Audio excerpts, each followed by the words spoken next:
Kisah Karomah Sunan Derajat, Raden Kosim saat menghadapi preman sakti mandraguna.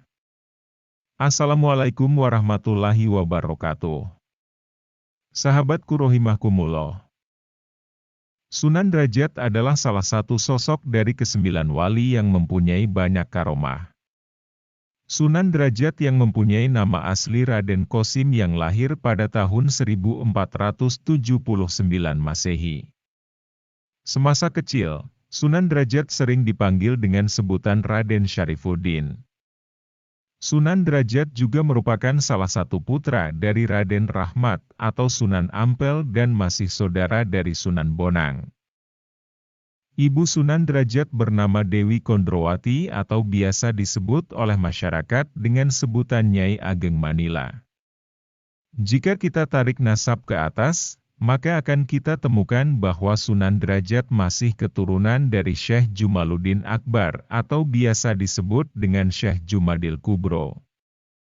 Karena masih keturunan dari ulama-ulama, maka tidak heran Sunan Derajat pakar di bidang agama dan budaya. Kembali ke sejarah Syekh Jumadil Kubro dan Sunan Ampel, mereka adalah tokoh ulama sekaligus tokoh budaya yang sangat disegani oleh masyarakat. Sejak kecil Sunan Derajat dididik oleh ayahnya tentang ilmu agama. Namun tidak sampai di situ, Sunan Derajat juga disuruh oleh ayahnya untuk bisa belajar ilmu agama dan budaya bersama dengan Sunan Gunung Jati dari Cirebon. Sunan Gunung Jati merupakan murid dari Sunan Ampel yang tidak lain adalah ayah Sunan Derajat. Proses pembelajaran dilakukan di pesantren, seperti apa yang telah dilakukan oleh Sunan Ampel.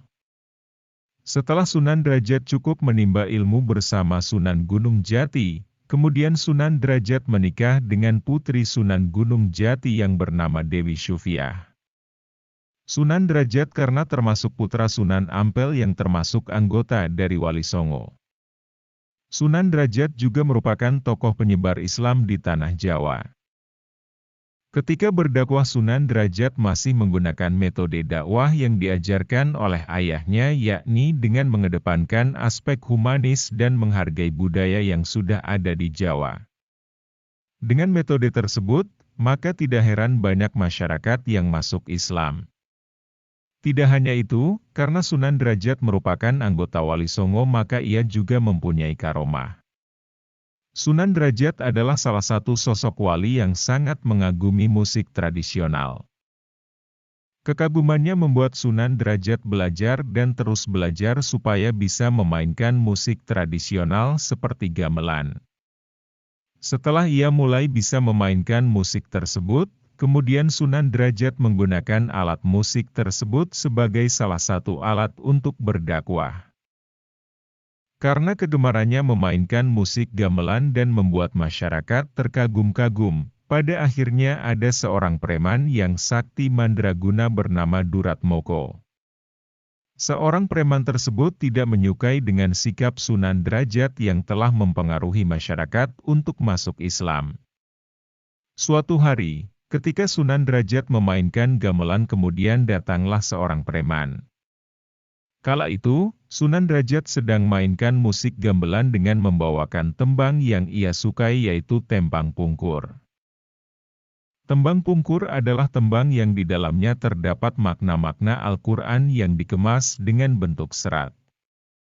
Melihat perlakuan preman yang tidak sopan dan sering merugikan masyarakat, pada akhirnya Sunan Derajat berniat untuk memberikan pelajaran kepada preman itu.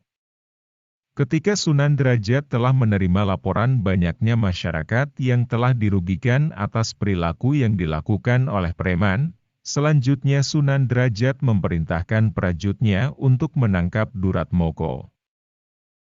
Setelah preman berhasil ditangkap, kemudian Sunan Derajat memberikan nasihat dengan memainkan kembali tembang pungkur. Tembang tersebut kemudian dimainkan, sekali dua kali sang preman biasa saja. Seolah-olah nasihat Sunan Derajat tidak didengarkan dan bahkan diabaikan. Kemudian Sunan Derajat memulai kembali yang ketiga kalinya. Ketika ia baru memulai menembang, Akhirnya sang preman tersebut dengan seketika teriak kesakitan dan seolah-olah seperti orang kesurupan.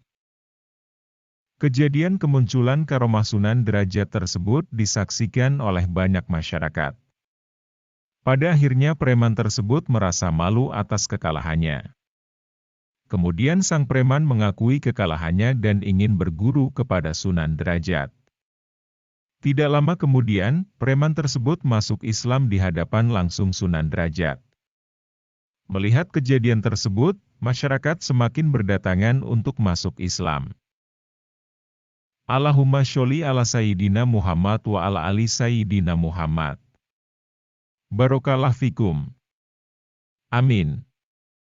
Demikianlah cerita kisah karomah Sunan Derajat dalam tembang Pungkur saat menghadapi preman sakti mandraguna.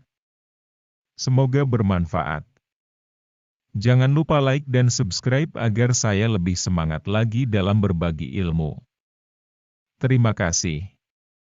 Wassalam.